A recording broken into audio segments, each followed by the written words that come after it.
Morning students. तो आज हम नेक्स्ट कॉन्सेप्ट के ऊपर जाएंगे जो कि है 3 और कंसंट्रेशन टर्म्स है जिनको हम निपटाएंगे और फिर हम लोग जाएंगे सोल्यूबिलिटी ऑफ ए सॉल्यूशन की तरफ। तो पहले देखते हैं हम लोग मास परसेंटेज।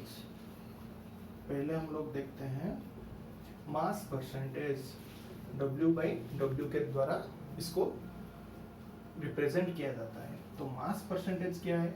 सिंपल मास इन्वॉल्व रहेगा, परसेंटेज मतलब परसेंट, और टोटल ले लो परसेंट, टोटल का परसेंटेज वैल्यू और इनटू 100। तो अगर आपको बोलता है मास परसेंटेज एक सॉल्यूशन है सपोज A प्लस B बोल के, तो उस वक्त अगर आपको पूछा जाएगा mass percentage of A, mass percentage of A, तो वहां पे क्या होगा? Mass of A, mass of A in solution divided by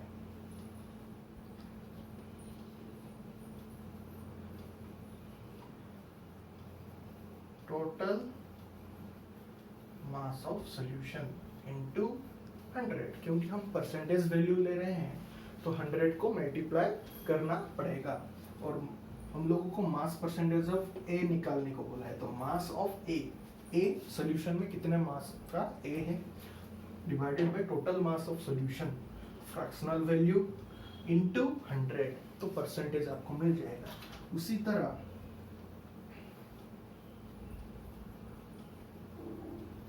mass percentage of B, इसका मतलब mass of B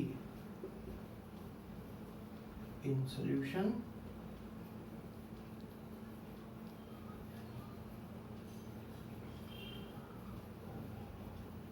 total mass of solution into 100। तो जिस कंपोनेंट का मास परसेंटेज निकालने को बोला होगा उस हिसाब से आपको उसका मास लेके डिवाइड करना है। तो अगर आपको बोला जा रहा है for example 10% of glucose solution, 10% of glucose solution, 10% का मतलब क्या है? 10/100। 10% का मतलब क्या है? 10/100 of glucose solution। तो इसका मतलब क्या है? Simply 10 gram of glucose is dissolved in 100 gram of solution। Glucose का जो सॉल्यूशन हम लोगों ने बनाया है उसमें 10% ग्लूकोज सॉल्यूशन मतलब 10 ग्राम का ग्लूकोज डिजॉल्व है 100 ग्राम के सॉल्यूशन में। 100 ग्राम का सॉल्यूशन अगर आप लेते हो उसमें 10 ग्राम का ग्लूकोज है, बाकी जो अलग दूसरा कंपोनेंट है वो 90 ग्राम में होगा और टोटल वो 100 ग्राम का सॉल्यूशन बना रहे होंगे। तो परसेंटेज अगर आपको पता है, परसेंटेज का मैथमेटिकल ऑपरेशंस, तो आपको इजीली ये सब याद रह जाएगा। तो नेक्स्ट आता है, इसका स्क्रीनशॉट ले लो बच्चों। तो मास परसेंटेज की तरह वॉल्यूम परसेंटेज भी सेम चीज है, बस मास के जगह पे आप लोगों को वॉल्यूम देना है, उतना ही अंतर है।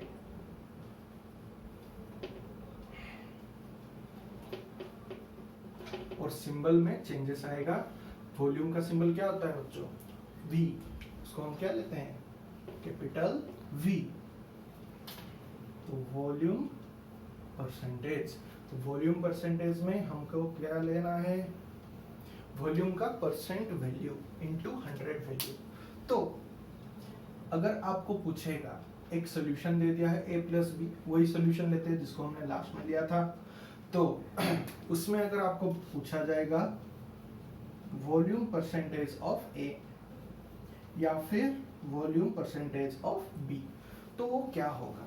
सेम चीज है जैसे मास परसेंटेज में हम लोगों ने पढ़ा था, volume of A in solution, total volume of solution. मैंने क्या बोला था, बस हम लोगों को चेंज करना है मास के जगह पे वॉल्यूम, उतना ही डिफरेंस है।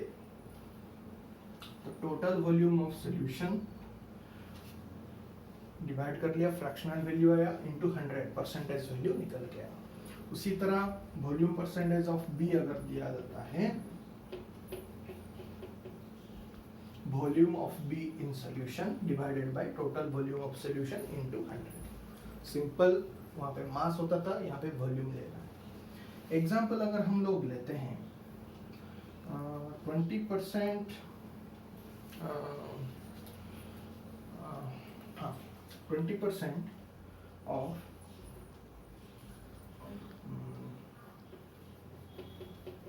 ethanol in water solution, 20% of ethanol in water solution। तो यहाँ पे आप लोगों को ये याद में रखना है कि ये दोनों लिक्विड है, तो लिक्विड के लिए आपको क्या लेना पड़ेगा, वॉल्यूम में ही लेना पड़ेगा। तो यहाँ पे ये क्या सजेस्ट कर रहा है और क्या रिप्रेजेंट कर रहा है, 20% of ethanol in water solution, that means 20 ml of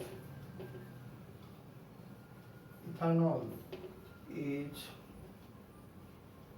dissolved in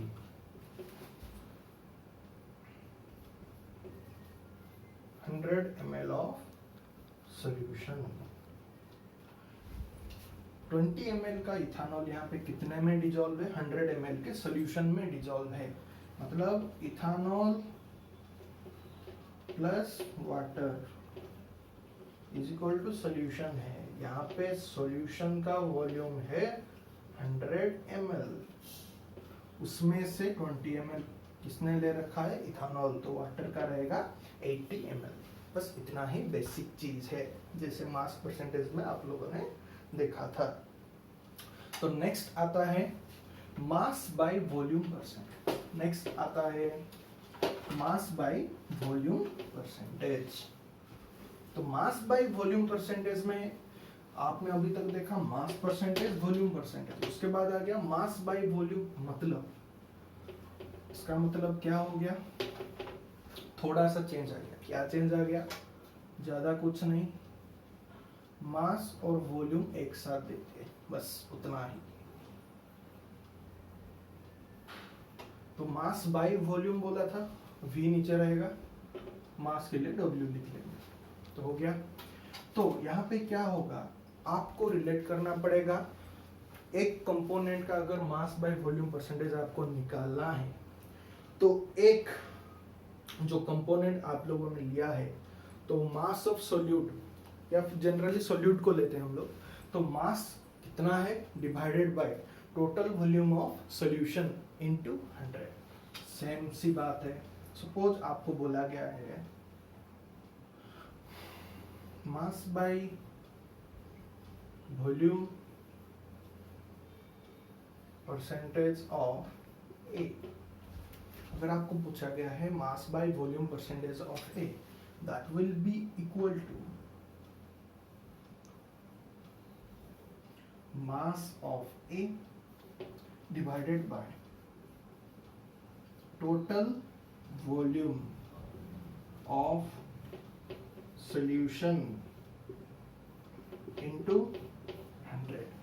तो मास ले लिया, मास बाय वॉल्यूम, ऊपर मास को लेंगे, बाय वॉल्यूम बोला गया है, टोटल वॉल्यूम ऑफ सॉल्यूशन।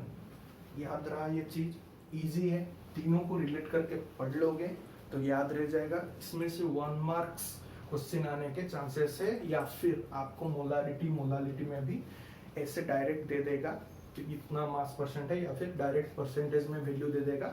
उस हिसाब से आपको नंबर ऑफ मोल्स भी कैलकुलेट करने पड़ेंगे। तो ये था 6 इंपॉर्टेंट कॉन्सेंट्रेशन टर्म्स जिसको आप सॉल्यूशन में यूज करेंगे ही करेंगे। तो नेक्स्ट हम लोग कॉन्सेप्ट में जाएंगे सोल्यूबिलिटी। नेक्स्ट कॉन्सेप्ट क्या है, सोल्यूबिलिटी। ये बहुत ही इंपॉर्टेंट कॉन्सेप्ट है बच्चों, याद रखना पड़ेगा। तो सोल्यूबिलिटी क्या है भाई, ये नया चीज आ गया, ये क्या है?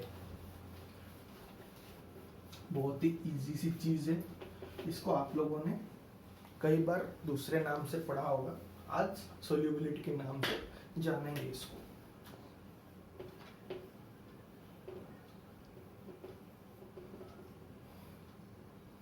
सोल्यूबिलिटी, तो सोल्यूबल बोल के आपने एक वर्ड सुना होगा, NaCl is soluble in water. ऐसे कुछ चीजें आप लोगों ने फर्स्ट ईयर में पढ़ा होगा, जब आयोनिक इक्विलिब्रियम या फिर केमिकल इक्विलिब्रियम पढ़ रहे होंगे, उस वक्त आप लोगों ने पढ़ा होगा कोई एक चीज किसी और एक चीज में डिसॉल्व हो रहा है, उसी तरह का। जनरली सॉलिड लिक्विड में हम लोग समझते हैं, लेकिन ये गैस और लिक्विड में भी हो सकता है। गैस को आप लिक्विड में डिसॉल्व करते हो, जैसे गर्मी का मौसम में कोल्ड ड्रिंक्स पीते हो, उसमें कार्बन डाइऑक्साइड को डिसॉल्व किया जाता है उस कोल्ड ड्रिंक के अंदर, जिससे कि वेपर्स आए। जब खोलते हो अटक से एक साउंड होता है, कार्बोनिक एसिड वहां से निकलता है, कार्बन डाइऑक्साइड डिसॉल्व होके रहता है वहां पे, तो वहां पे भी उसका एक सोल्यूबिलिटी होता है। उसी तरह मैंने जैसा बोला, NaCl को डिसॉल्व करोगे वाटर में, सॉल्ट सॉल्यूशन, वही एग्जांपल है। तो सोल्यूबिलिटी क्या है?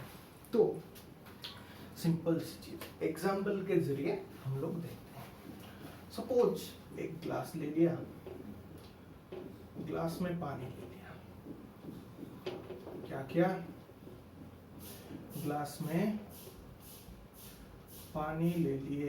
ड्राइंग अच्छा नहीं है, ड्राइंग पे मत जाओ, बस समझो। 100 ml का वाटर ले लिया, जो कि हमारे जीवन का आधार है वाटर। कोल्ड ड्रिंक्स के बजाय वाटर पीना अच्छा होता है सेहत के लिए।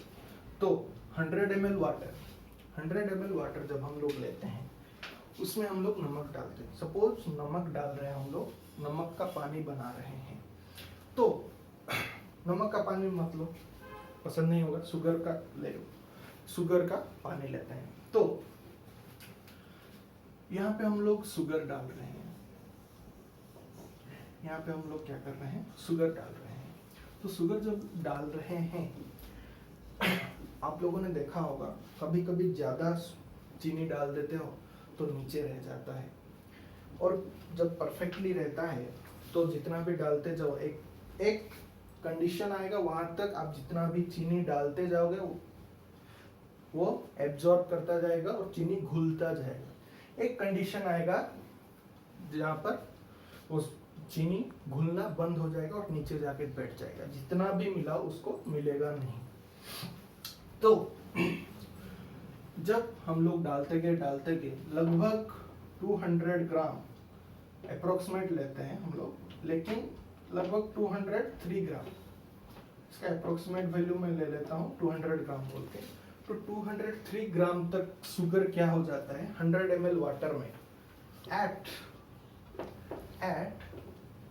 20 डिग्री सेल्सियस। जब टेम्परेचर रहता है इस कंडीशन का 20 डिग्री सेल्सियस, तब तक क्या होता है, 200 ग्राम तक शुगर 100 ml वाटर में इजीली डिसॉल्व हो सकता है। 100 ml वाटर में 200 ग्राम का शुगर इजीली एब्जॉर्ब हो सकता है। उससे ज्यादा जब मिलाने के लिए जाएंगे हम लोग, तो वहां पे क्या हो जाएगा, शुगर पार्टिकल्स नीचे बैठ जाएंगे, शुगर पार्टिकल्स नीचे ऐसे बैठने लग जाएंगे। शुगर डाल रहे हैं हम लोग, शुगर पार्टिकल्स क्या हो जाएंगे, नीचे बैठना शुरू हो जाएगा और नहीं घुलेगा। तो एक मैक्सिमम अमाउंट रहा, जब तक एक स्पेसिफिक अमाउंट का जो सॉल्वेंट लिए थे हम लोग, या फिर एक स्पेसिफिक अमाउंट का जो सब्सटेंस लिए थे, लिक्विड लिए थे, वहां तक एक मैक्सिमम अमाउंट का सॉल्यूट डिसॉल्व हुआ, एक मैक्सिमम अमाउंट का सॉल्यूट डिसॉल्व हुआ। तो वहां पे उससे ज्यादा करने पे नहीं मिला। तो ये जो मैक्सिमम अमाउंट था, इस टेम्परेचर में, इस स्पेसिफिक वॉल्यूम में, उस चीज को बोलते हैं उस सॉल्यूशन का सोल्यूबिलिटी। तो उस कंडीशन में ये चीज याद रखनी है, स्पेसिफिक टेम्परेचर में स्पेसिफिक वॉल्यूम ऑफ सॉल्वेंट में मैक्सिमम अमाउंट जो डिजॉल्व हो सकता है उसे बोलते हैं सोल्यूबिलिटी। तो क्या लिख सकते हैं हम लोग,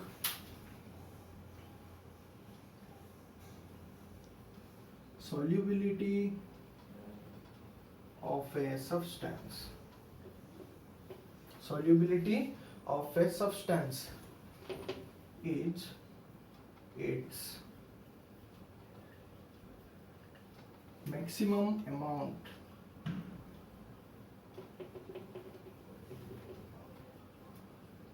that can be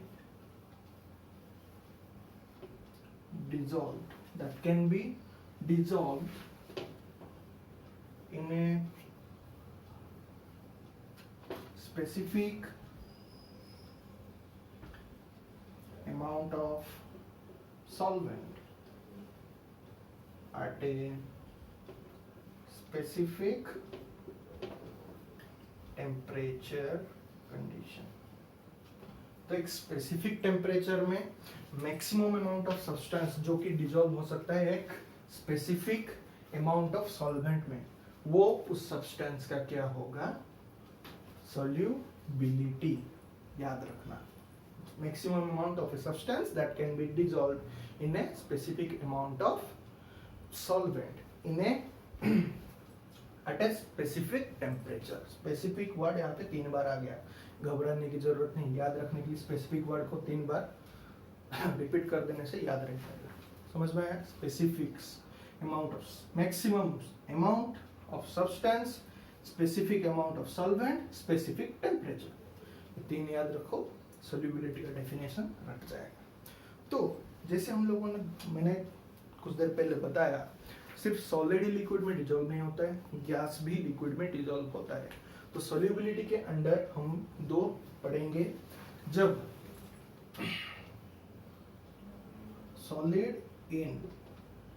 solid in liquid and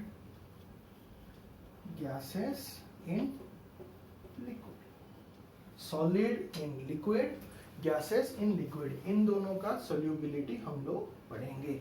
आज के लेसन में बस solid in liquid पढ़ेंगे, नेक्स्ट वीडियो में हम गैसेस इन लिक्विड पढ़ेंगे, क्योंकि ये रिलेटेड है हेनरीज लॉ से, ये रिलेटेड है हेनरीज लॉ। पहला लॉ आ गया आपके चैप्टर का, पहला लॉ जो कि है हेनरीज लॉ। तो हेनरीज लॉ नेक्स्ट वीडियो में पढ़ेंगे, वो एक ब्रॉड कॉन्सेप्ट है। तो आज के वीडियो में हम लोग कंक्लूड करेंगे कहाँ तक, सॉलिड इन लिक्विड में क्या सोल्यूबिलिटी रहता है सॉलिड का लिक्विड में जब हम लोग उसको डिसॉल्व करते हैं।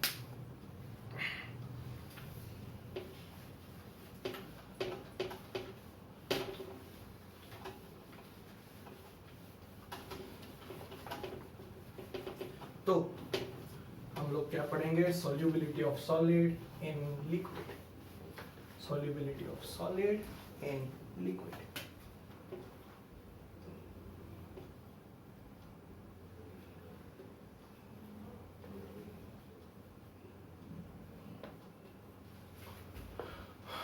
तो जब solubility of solid in liquid हम लोग पढ़ते हैं तो एक चीज याद रखना, जनरली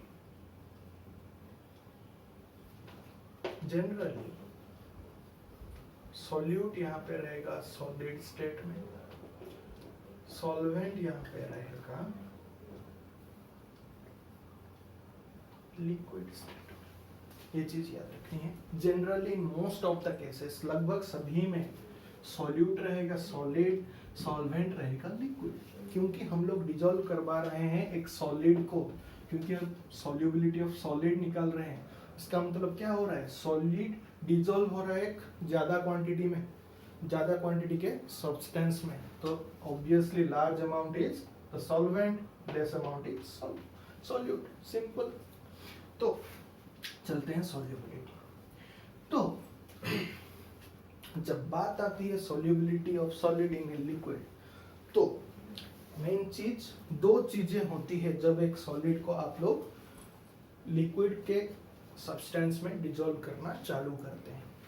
2 चीज क्या क्या है, एक है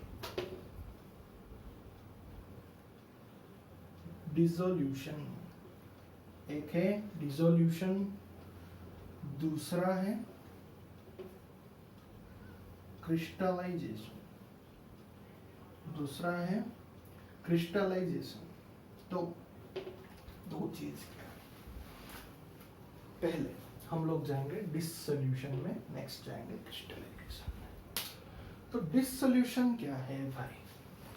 डिसोल्यूशन का मतलब क्या है? जब आप लोग एक सॉलिड को लिक्विड में डिसॉल्व करवाना स्टार्ट करते हो, जब आप सॉल्यूट को एक लिक्विड में डिसॉल्व करवाना स्टार्ट करते हो, तब क्या होता है? आपका सॉल्यूट क्या होता है, उसका कॉन्सेंट्रेशन सॉल्यूशन में इंक्रीज होता है। इसमें क्या होता है? Solutes concentration increases, solute concentration increases in the solution। जब आप लोग क्या करोगे, चीनी को लेके डाल रहे हो पानी में, तो धीरे धीरे आप जब चीनी डालते जा रहे हो पानी में, चीनी का अमाउंट बढ़ता जा रहा है। या फिर आप पहले 1 चम्मच चीनी डाले, मिला दिए, या थोड़ा टेस्ट किया, जितना मीठा लगेगा, मीठा किसके लिए लगता है? शुगर के लिए। तो जितना मीठा लगेगा 2 चम्मच डालने से उससे ज्यादा लगेगा। सिंपल सी बात है, जब ज्यादा डाल रहे हैं तब क्या हो रहा है? शुगर का अमाउंट बढ़ रहा है, जिससे हमें ज्यादा मीठा लग रहा है। इसका मतलब ज्यादा मीठा लग रहा है मतलब ज्यादा शुगर वहां पे प्रेजेंट है। तो इसका मतलब क्या हुआ? शुगर का कॉन्सेंट्रेशन सॉल्यूशन में इंक्रीज हुआ। उसी तरह ये जो प्रोसेस है जहाँ पे क्या होता है, solutes concentration increases in the solution. जब सॉल्यूशन में सॉल्यूट का कंसंट्रेशन इंक्रीज होता है, बढ़ता है, उस प्रोसेस को क्या बोलते हैं? डिसोल्यूशन। मतलब सॉल्यूट सॉल्वेंट में घुल जाता है, उस प्रोसेस को बोलते हैं डिसोल्यूशन और डिसोल्यूशन। नेक्स्ट आया क्रिस्टलाइजेशन। नेक्स्ट आया क्या? क्रिस्टलाइजेशन। तो जब हम लोग डाल रहे हैं सॉल्यूट को, तो सॉल्यूट का कॉन्सेंट्रेशन बढ़ रहा है। जब कॉन्सेंट्रेशन बढ़ रहा है तब क्या होना स्टार्ट हो जाएगा? कोलिजन होना स्टार्ट हो जाएगा। जैसे कि एग्जांपल देखो, अभी एक छोटा सा रूम है, वहां पे 1-2 बंदे आराम से बैठ सकते हैं, या फिर 1-2 बंदे आराम से सो सकते हैं, रूम में एडजस्ट हो सकते हैं। वहां पे अगर मैं क्या करूँ, 4-5 बच्चों को एक साथ ठूस, तो वहां पे बोलूंगा ये हॉस्टल में ऐसे ही रूल्स बन गए हैं, 5 लोगों को रहना पड़ेगा। तो 5 लोगों को रहना पड़ेगा, तो 5 लोग इजीली एडजस्ट होंगे क्या? नहीं। एक के ऊपर दूसरे का पैर रखेगा, ऐसे सोएंगे वो लोग। किसी का हाथ किसी के मुंह में जा रहा है, किसी का पैर किसी के मुंह में जा रहा है, तो क्या हो जाएगा? वहां पे कोलिजन हो जाएगा, लड़ाई भी स्टार्ट हो सकती है। अगर हॉट माइंड का बच्चा रहेगा तो वहां पे तो क्या होगा? कोलिजन स्टार्ट हो गया। वहां पे क्या हो गया? कोलिजन स्टार्ट हो गया। उसी तरह जब कॉन्सेंट्रेशन बढ़ा सोल्यूट का सॉल्यूशन में, वहां पे क्या हुआ? सोल्यूट के जो पार्टिकल्स है वो क्या होंगे? कोलाइड होना स्टार्ट हो जाएंगे। क्या होना स्टार्ट हो जाएंगे? कोलाइड होना स्टार्ट हो जाएंगे। और कोलाइड होने से क्या होता है? एक चीज क्या होती है, अगर 5 बच्चे हैं एक रूम में, तो इधर क्या हो सकता है, इतना घनघोर लड़ाई होगा, उसमें से 2 को वो निकाल भी दें, या फिर 2 निकल भी जाए। क्या लड़ाई करना, दोस्तों से निकल जाते हैं और कहीं पे रहते हैं, वैसा हो सकता है। तो यहाँ पे क्या हो गया? सेपरेट हो गए। उसी तरह जब सोल्यूट के बीच कोलिजन होता है, क्या होता है? सोल्यूट पार्टिकल जब कोलाइड करते हैं तो क्या होगा? सेम चीज होगी। कुछ सोल्यूट पार्टिकल्स क्या करेंगे? कोलाइड हो जाएंगे। कोलाइड होके क्या हो जाएंगे? सेपरेट हो जाएंगे। सेपरेशन ये जो होता है कोलिजन के वजह से, separation of solute particles out of solution, उस चीज को क्या बोलेंगे? क्रिस्टलाइजेशन बोलेंगे। उस चीज को क्या बोलेंगे? क्रिस्टलाइजेशन बोलेंगे। तो डिसोल्यूशन और क्रिस्टलाइजेशन दोनों प्रोसेस जब हम लोग सॉल्यूट को डालते जाएंगे तो क्या होता रहेगा, ये दोनों प्रोसेस चलता रहेगा, एक स्पीड से होता रहेगा। डिसोल्यूशन एक रेट ऑफ स्पीड से होता रहेगा, क्रिस्टलाइजेशन का भी एक रेट ऑफ क्रिस्टलाइजेशन बन जाएगा। तो कितने जल्दी सॉल्यूट पार्टिकल सेपरेट हो रहे हैं और यहाँ पे सॉल्यूट पार्टिकल कितने इंक्रीज हो रहे हैं। तो रेट ऑफ डिसोल्यूशन आ जाएगा और एक क्या आ जाएगा दूसरी तरफ से उसके ऑपोजिट में रेट ऑफ क्रिस्टलाइजेशन आ जाएगा। तो जब दोनों तरफ से ये चीज चलती रहेगी, एक कंडीशन आएगा जितने रेट से कॉन्सेंट्रेशन बढ़ रहा होगा उतने ही रेट में क्रिस्टलाइजेशन हो रहा होगा। इसका मतलब क्या, rate of both dissolution and rate of crystallization will become equal. और क्या बोल सकते हैं, जैसे फर्स्ट ईयर में हम लोग ने पढ़ा था, 11th में हम लोगों ने पढ़ा था, जब हम लोग सोल्यूट मिला रहे हैं सॉल्वेंट में, हमको मिल रहा है वही सॉल्यूशन। यही प्रोसेस क्या हो रहा है यहाँ पे चल रहा है, rate of dissolution is equal to rate of crystallization, मतलब उलट फेर का जो रिएक्शन चल रहा है। तो क्या अटेन करता है, इस सिंबल से कुछ याद आया, ये जो डबल एरोड सिंबल दे रहा हूं उस चीज से कुछ याद आया, इक्विलिब्रियम। क्या आया, इक्विलिब्रियम। तो जब rate of dissolution and rate of crystallization will be equal, will be same, तब क्या होगा, जो रिएक्शन चल रहा है सॉल्यूट प्लस सॉल्वेंट मिलके हम लोगों को मिल रहा है सॉल्यूशन। ये रिएक्शन, ये केमिकल रिएक्शन क्या हो जाएगा, एक डायनामिक इक्विलिब्रियम में आ जाएगा। डायनामिक मतलब क्या, वहां पे रिएक्शन रुक नहीं गया है, चल रहा है। डायनामिक मतलब रिएक्शन चल रहा है, मतलब क्रिस्टलाइजेशन प्रोसेस भी चल रहा है, डिसोल्यूशन प्रोसेस भी चल रहा है, इसलिए बोला गया है रेट ऑफ डिसोल्यूशन। रेट मतलब चल रहा है अभी भी, rate of dissolution will be equal to rate of crystallization. ये दोनों प्रोसेस चल रहे हैं लेकिन इक्वल स्पीड से चल रहे हैं। तो ये रिएक्शन चल रहा है लेकिन एक इक्विलिब्रियम मेंटेन करके चल रहा है, बॉस मेंटेन, सभी चीजें मेंटेन है यहाँ पे, जैसे आप लोगों को करना चाहिए पढ़ाई के साथ घूमना, आप लोग बस घूम रहे हो तो बैलेंस्ड है उसका लाइफ। क्या हो रहा है, डिसोल्यूशन जैसे हो रहा है उसी स्पीड से क्रिस्टलाइजेशन हो रहा है और रिएक्शन को वो इक्विलिब्रियम, डायनामिक इक्विलिब्रियम में आ गया है। तो ये कंडीशन जब अटेन कर लेता है एक सॉल्यूशन, जब ये कंडीशन अटेन कर लेता है एक solution, no more solute can be added, that will be dissolved. तो ये कंडीशन जब आ गया, सॉल्यूट को और ज्यादा ऐड करने से सॉल्वेंट उसको एब्जॉर्ब नहीं करेगा, डिसॉल्व नहीं होगा।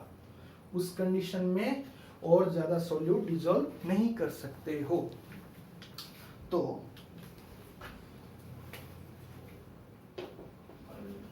at this condition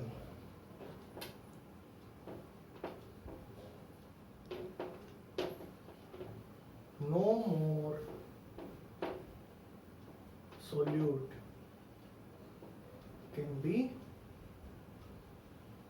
dissolved, no more solute can be dissolved, यानी डायनामिक इक्विलिब्रियम आ गया है।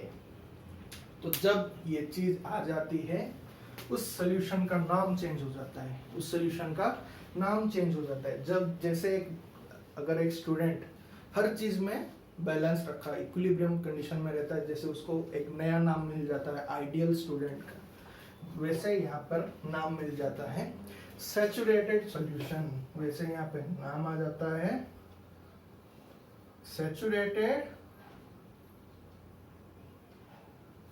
सॉल्यूशन। तो जिस कंडीशन में हम और ज्यादा सॉल्यूट डिसॉल्व नहीं कर सकते हैं एक सॉल्यूशन में, उस कंडीशन में सॉल्यूशन का नाम मिल जाता है सैचुरेटेड सॉल्यूशन। तो सैचुरेटेड सॉल्यूशन का मतलब क्या है, the condition of the solution at which no more solute can be dissolved at a particular temperature। Temperature को भाई स्पेसिफिक रखना है, भूलना नहीं. At a specific temperature, when no more solute can be dissolved in a solution, that solution is called saturated solution. तो ये चीज रखो.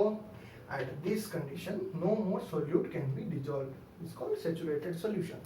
अच्छे से लिख लेते हैं. ये स्क्रीनशॉट ले लो. सैचुरेटेड सॉल्यूशन का हम लोग अभी डेफिनेशन लिखेंगे. तो सैचुरेटेड सॉल्यूशन क्या है? और चीनी नहीं मिल सकता भाई, पानी को माफ करो, वो और चीनी नहीं लेगा. उसका कैपेसिटी रीच हो गया, मैक्सिमम कैपेसिटी हो गया. जैसे 10 रसगुल्ले खाने के बाद आप लोगों को और नहीं चाहिए, इसी तरह no more sugar.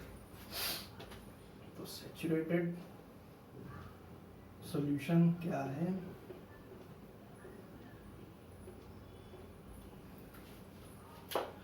The solution in which no more solute can be dissolved at a particular temperature, that solution is called saturated solution. तो saturated solution आप लोगों को मैंने क्या बताया? इक्विलिब्रियम कंडीशन है, मतलब बीच का कंडीशन है. तो उसके इस पार भी एक कंडीशन रहेगा, इस पार भी एक कंडीशन रहेगा. इस पार का कंडीशन है अनसैचुरेटेड, और इस पार का कंडीशन है सुपर सैचुरेटेड. तो अनसैचुरेटेड सॉल्यूशन मतलब क्या? मोर solute can be dissolved. यहाँ पे no more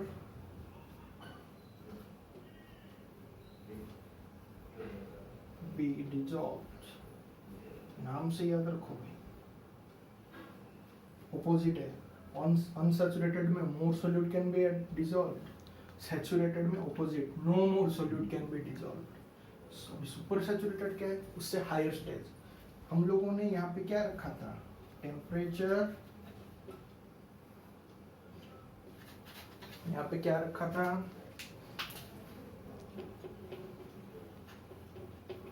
temperature is fixed.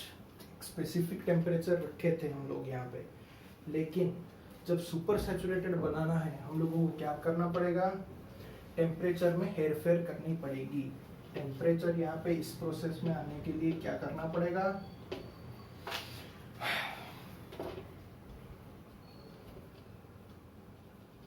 Temperature is increased. जब टेम्परेचर आप इंक्रीज करेंगे तो और भी ज्यादा सोल्यूट क्या होगा? सॉल्वेंट में डिजॉल्व होना स्टार्ट हो जाएगा. क्यों स्टार्ट हो जाएगा? क्योंकि जनरली क्या होगा?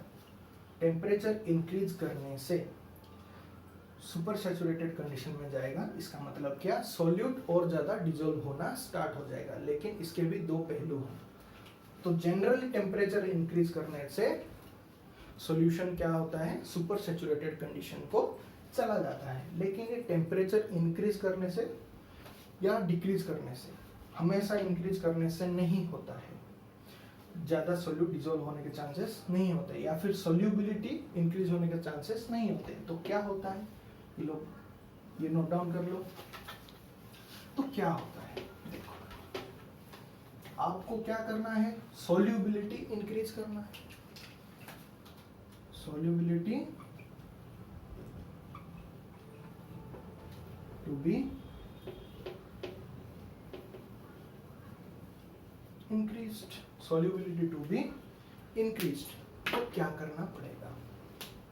अगर हम लोगों ने जो रिएक्शन लिखा था, solute plus solvent is in equilibrium with solution. तो इक्विलिब्रियम आया तो भाई एक बड़ा प्रिंसिपल सामने आता है, ली चार्टलियर्स प्रिंसिपल। ली चार्टलियर्स प्रिंसिपल। तो रिएक्शन दो तरीके के हो सकता है, रिएक्शन दो तरीके के हो सकते हैं, फॉर एक्सोथर्मिक, या फिर फॉर एंडोथर्मिक। तो एक्सोथर्मिक और एंडोथर्मिक तो क्या होता है, देखो ली चार्टलियर प्रिंसिपल हमने पढ़ा था। अगर आपको एक्सोथर्मिक रिएक्शन दिया हुआ है, टेम्परेचर इंक्रीज करने से रिएक्शन क्या होता है, एंडोथर्मिक डायरेक्शन में जाता है। मतलब जब भी आप टेम्परेचर इंक्रीज करते हो एंडोथर्मिक के डायरेक्शन में जाता है। तो अगर हम लोग सॉल्युबिलिटी को इंक्रीज करना चाहते हैं, उसका मतलब क्या, सॉल्यूशन ज्यादा बनना चाहिए, ज्यादा से ज्यादा सॉल्यूट क्या होना चाहिए, सॉल्यूट में सॉल्यूशन के अंदर जाना चाहिए। तो वो कब होगा, अगर ये एंडोथर्मिक रिएक्शन है, अगर ये एंडोथर्मिक रिएक्शन है। एंडोथर्मिक रिएक्शन कब फेवर होता है, जब हम लोग टेम्परेचर इंक्रीज करते हैं। तो फॉर एंडोथर्मिक रिएक्शन सॉल्युबिलिटी कब इंक्रीज होगा, बाय इंक्रीजिंग टेम्परेचर। जब हम लोग टेम्परेचर इंक्रीज करते हैं तो ली चार्टलियर प्रिंसिपल के हिसाब से एंडोथर्मिक रिएक्शन को वो फेवर करेगा। अगर आपका ये रिएक्शन एंडोथर्मिक है तो increasing temperature will increase the solubility. Similarly अगर ये रिएक्शन उसके ऑपोजिट हैंड में, अगर रिएक्शन एक्सोथर्मिक है तो उसका फॉरवर्ड रिएक्शन क्या होता है, एक्सोथर्मिक होगा तो बैकवर्ड रिएक्शन मतलब सॉल्यूशन से सॉल्यूट और सॉल्वेंट बनने का रिएक्शन एंडोथर्मिक होगा। तो आपको चाहिए फॉरवर्ड रिएक्शन, सॉल्यूट और सॉल्वेंट मिलके आपको सॉल्यूशन चाहिए।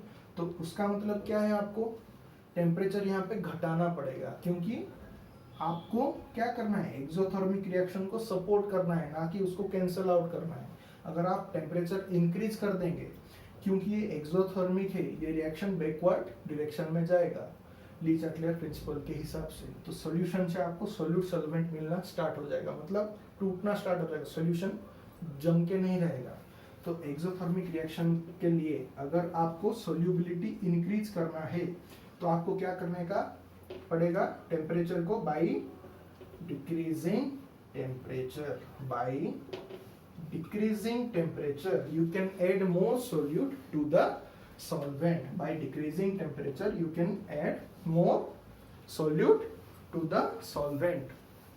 और क्या हो सकता है, solubility increase होगा। solubility increase होने के लिए exothermic reaction अगर है, temperature should be decreased, and if the reaction is endothermic you have to increase the temperature. तो याद रहा बच्चों, solubility क्या है, saturated solution क्या है, अनसैचुरेटेड सॉल्यूशन क्या है, और सॉल्युबिलिटी को इंक्रीज करने के लिए आप लोगों को क्या करना पड़ेगा, ली चार्टलियर प्रिंसिपल। अगर ये समझ में नहीं आया, एक बार फिर ली चार्टलियर प्रिंसिपल 11th का बुक उठा के पढ़ लो, फिर ये वाला वीडियो देख लो, आपको याद रह जाएगा, कोई भी दिक्कत नहीं होगी। तो आज के वीडियो में इतना ही था। नेक्स्ट वीडियो में हम लोग आएंगे हेनरीज लॉ के साथ, जहाँ पे हम लोग गैस को लिक्विड में डिसॉल्व करेंगे। तो आज के लिए have a good day students, thank you.